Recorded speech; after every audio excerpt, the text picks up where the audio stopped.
Muchas gracias. Muy buenas tardes, compañeras, compañeros. Me da mucho gusto verles, ver dignidad y ver congruencia en sus rostros, en sus miradas. Eso tiene mucho que ver con lo que voy a abordar.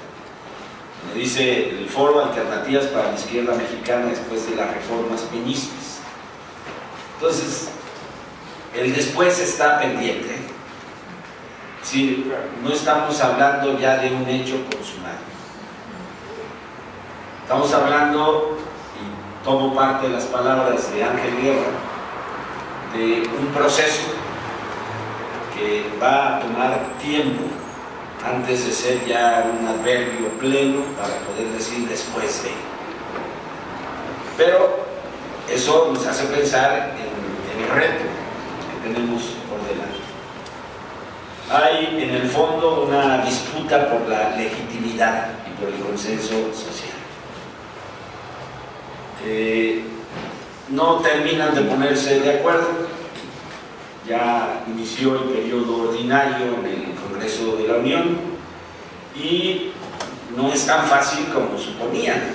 Hay una complejidad ahí, porque lo que hicieron con las patas de trastocar el proyecto de nación que está contemplado en los artículos 25, 27 y 28 nos ha metido en un problema interno, y hablo de los que van a definir esa agenda, tanto del PRI como del PAN fundamentalmente. Los otros partidos van a ser satélites de la votación, van por su pequeña cuota de poder. Pero el haber modificado y mal modificado los textos, fundamentalmente el 27, en donde está contemplado de manera plena un proyecto de nación que habla de la propiedad originaria de la nación sobre tierras y recursos, que habla de un dominio directo que es inalienable y es imprescriptible, y que habla de una exclusividad de la nación en materia de petróleo y en materia de electricidad, entendida como servicio público de energía eléctrica.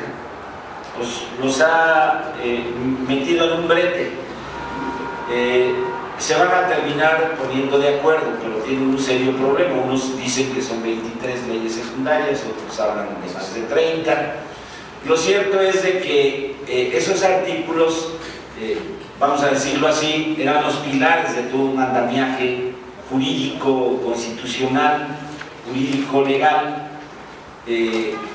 Si lo vemos en un primer vistazo, cuando se habla de Pemex y de Comisión Federal de Electricidad y antes de Luz y Fuerza como organismos públicos descentralizados, es decir, organismos que estarían representando a la nación en esa exclusividad en materia de petróleo y en materia de electricidad, servicio público de energía eléctrica, y un sinnúmero de leyes, un macizo de leyes que se acuerpaban a partir de esas definiciones jurídico-constitucionales, y que hoy pues, los mete en el brete de alterar todo ese vasto universo de leyes secundarias, básicamente, y de reglamentos y muchas cosas más, ¿no? Todo eso está pendiente porque además la campaña sobre la que han montado esa decisión en fast track no les está dando el fruto deseado.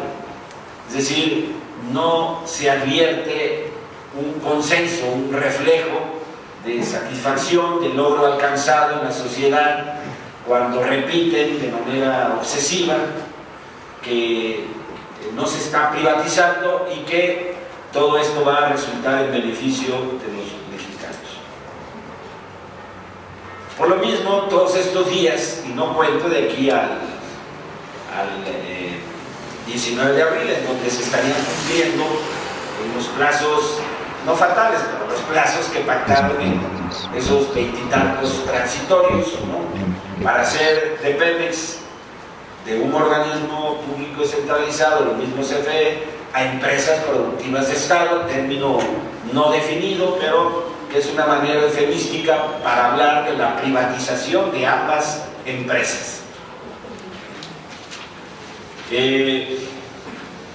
No estoy hablando de ese plazo, ¿no? En todo caso estaría yo pensando en un plazo que va a tener una primera prueba decisiva desde el ángulo de la misma correlación de fuerzas que les permitió imponer o imponerse en el Congreso de la Unión. Estoy hablando por lo menos de 17 meses, ¿no? En esos 17 meses se van a definir una serie de variables que van a permitir visualizar el curso de una lucha que, en mi opinión, y eso es parte de la discusión, nos va a tomar años. Es decir, el problema de la disputa por la legitimidad y el consenso social es un problema que nos va a tomar años.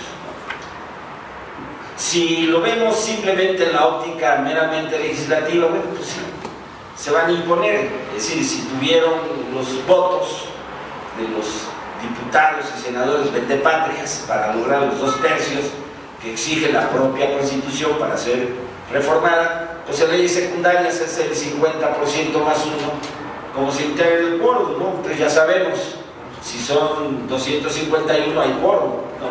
Con la mitad de eso más 1 se aprueba y de sobra tienen para imponer una reforma. Pero el problema de fondo, insisto, es la legitimidad política, el consenso social, porque ese golpe de Estado, como lo mencionan algunos, en contra de la Constitución y la sociedad mexicana, para avanzar hacia, es parte de la discusión, una especie de protectorado o semicolonia para el caso de nuestro país, es un tema complejo.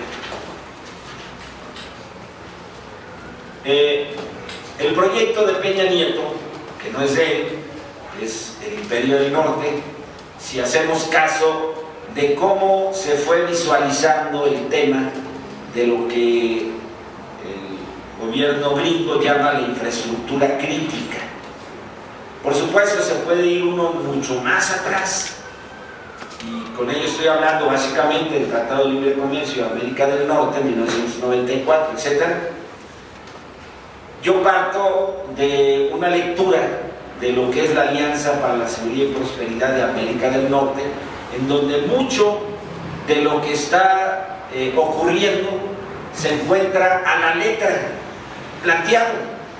Es más, en la parte relativa de esos documentos que mantuvieron en secreto, y algunos siguen en secreto, de parte de los 3 gobiernos, de los 3 estados, que es un documento de Estado. En uno de ellos dice que se puede avanzar por la vía de reformas en leyes secundarias esperando el mejor momento para imponerlo mediante un cambio constitucional que sea irreversible desde la óptica del Imperio del Norte. Así lo dice uno de los documentos centrales de esta perspectiva que marca la Alianza para la Seguridad y Prosperidad de América del Norte, con su perímetro de seguridad, que no se queda en las fronteras territoriales geográficas de los Estados Unidos de Norteamérica, sino que se expande dependiendo de las características y resistencias en cada uno de los países, y que por supuesto toca como tema crítico fundamental lo que ellos llaman la infraestructura crítica, es decir, electricidad y petróleo. Entonces, el proyecto pues, no es de Peña, es el proyecto norteamericano en esa visión histórica de buscar el control del continente en una alianza subordinada con sectores de la oligarquía mexicana que se frotan las manos, ¿no?, para cachar lo más que puedan en los negocios que ven venir, y por supuesto el PRI y el PAN, ¿no?, que entran en un proceso de alianza programática. No hay diferencia entre ellos, ¿no? Esa visión del ala nacionalista crítica de los años 70, 80, además me atrevería a decir todavía comienzos de los 90, fue derrotada, fue aplastada, fue borrada, es otra visión la que impera. Échenle un vistazo a esas infames declaraciones de Salinas de Gortari, ¿no? Donde quiere lavarse la cara y da cuenta de esto que estoy hablando, pero desde su propia óptica, ¿no? Es decir, él se asume como parte de ese proceso cuando dice: me querían tumbar para impedir las reformas estructurales, ¿no? Pero el gran problema es la falta de legitimidad histórica política, ¿sí?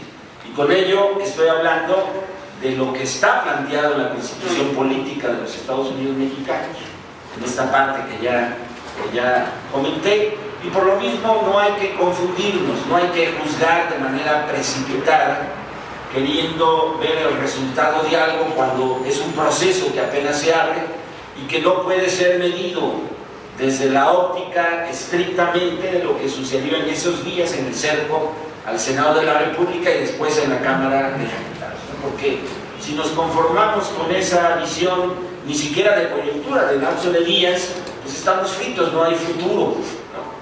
Estamos hablando de un golpe de Estado que intenta imponerse, ¿sí? Y que va a enfrentar con muchos matices, con diversas características, respuestas también muy diversas de la sociedad mexicana, entendida como una sociedad organizada en clases sociales. Entonces, por lo menos en este primer tramo de los próximos 17 meses, vamos a ver cómo se van dibujando esas variables sociopolíticas del descontento social.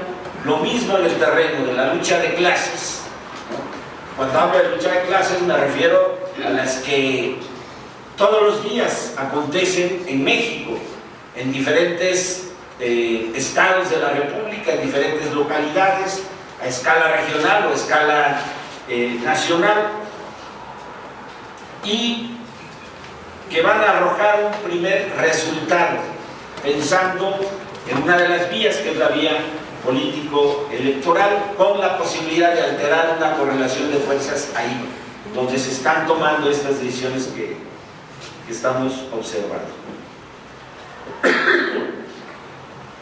Perdón. En esa perspectiva, y voy a tratar de ser más sintético, porque me interesa escucharlos, me interesa escuchar otros puntos de vista y abrir una discusión, porque lo que yo estoy pensando y estoy exponiendo no es un asunto solamente de escuchar y tomarlo como propio, sino de abrir una discusión.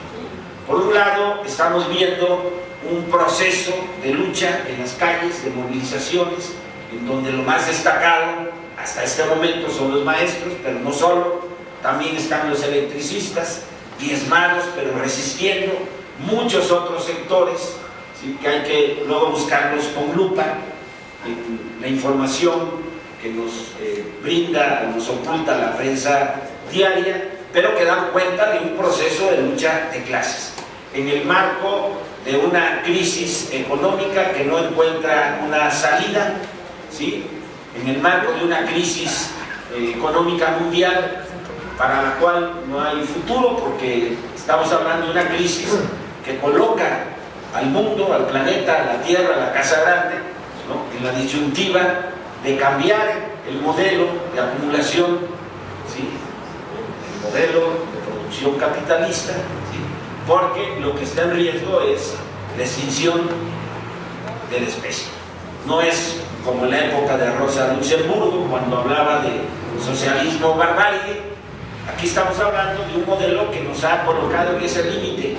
Aquí, cuando se habla de límite, no hay que esperar las visiones apocalípticas de un día para otro, sino de un proceso acumulado. Algunos no nos tocará ver por razones de edad esos términos, pero sin duda se están expresando ya. Lo más advertible es la crisis alimentaria, por un lado.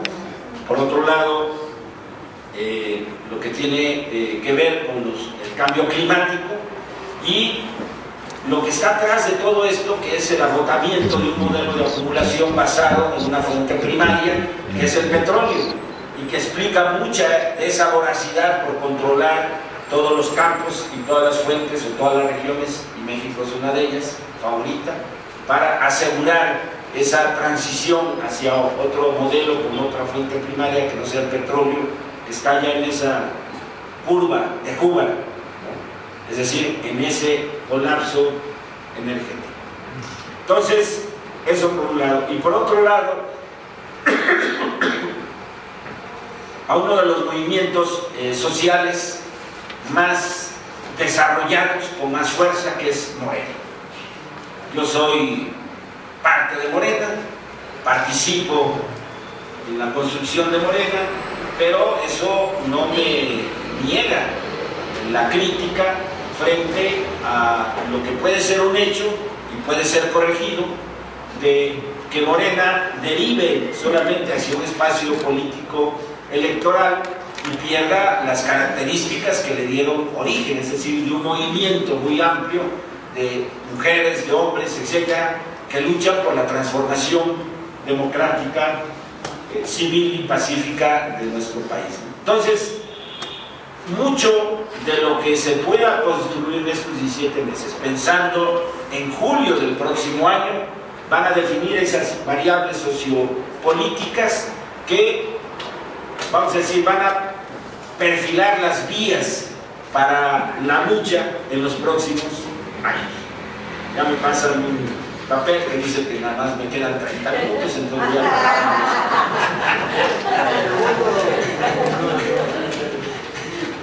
bueno, entonces, de manera resumida, es lo que pongo a disposición de ustedes para lo que espero sea una buena, fructífera discusión y, lo más importante, avanzar en la construcción de ese bloque social unitario, diverso, complejo, del descontento social en nuestro país. Agradezco la paciencia de todas y de todos ustedes.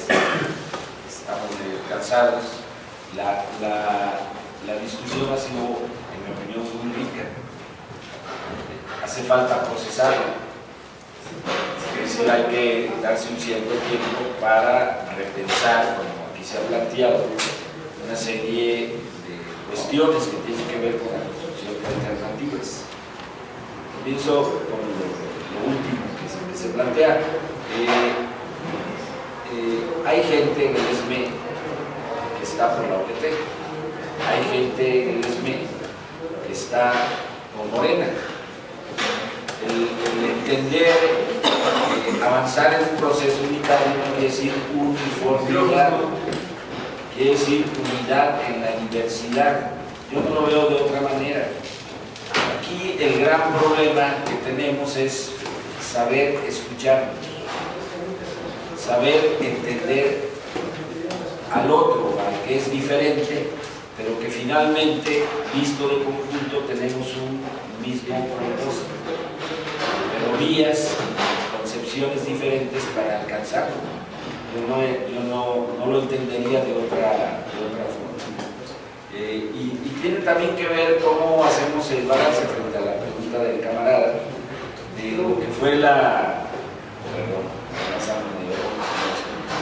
lo que fue la resistencia en el cerco, en el Senado sobre todo, aunque también en la Cámara de Diputados. ¿Sí? En mi opinión pesó el que no estuviera López Obrador. Segundo, la gente, en mi opinión, tenía claro que la votación venía en un sentido, es decir, se sabía de antemano que había una mayoría suficiente para los 2 tercios, ¿sí? Y entonces no levantó la idea de que el cerco podía dar al traste con una votación que ya estaba arreglada, ¿sí? Pero lo dije al principio, no hay que confundirnos. Es un proceso largo, va a ser un proceso bastante largo, algunos no lo vamos a alcanzar a ver, y eso es una realidad y hay que tenerlo en cuenta. Otros van a tener la fortuna de que sí lo alcancen a ver, y en ese proceso vamos a decantar toda esta discusión que se anuncia por las intervenciones que muestran diferentes visiones y posiciones. Para mí lo más importante es saber escucharnos, ganar la confianza entre nosotros y emprender juntos acciones en las que vayamos coincidiendo, ¿sí? Yo no renuncio a la vía político-electoral, ¿sí? Y no es solamente que sea yo, es que es una parte y un segmento muy importante de la sociedad mexicana que sigue pensando en esa perspectiva. No se entendería desde otro ángulo Morena. El problema de Morena, y yo siendo de Morena hago la crítica, es no obsesionarse en esa vía político-electoral, sino voltear y compartir espacios de lucha con esos 400 o 500 o 600 o cientos de conflictos que se están dando a nivel nacional. El tema de la autonomía, lástima que ya se fue nuestra compañera ponente Argelia, es entender que es muy diferente la autonomía en el medio rural e indígena y la autonomía en las zonas urbanas. Es muy diferente, con todo y los enormes parecidos, con todo y los enormes parecidos. La autonomía en el gremio sindical es tu capacidad para resolver en democracia sindical, es tu capacidad de autoorganización en el centro de trabajo, para discutir temas que tienen que ver con tu quehacer, que es muy diferente el quehacer en el campo al quehacer en el medio industrial, pero esa es una discusión que, en fin, apenas se prefigura. La autonomía es lo que antes se mencionaba como autogestión o consejos obreros. En fin, es una discusión que tiene muchos años atrás, que se viene desarrollando y que hay que rescatar en la situación actual para emprender la construcción de las diferentes alternativas que están planteando. En fin, yo creo que la discusión da para muchísimo más. Simplemente agradezco la oportunidad de escucharlos, escuchar las preguntas, escuchar otras visiones y aprender de ellas.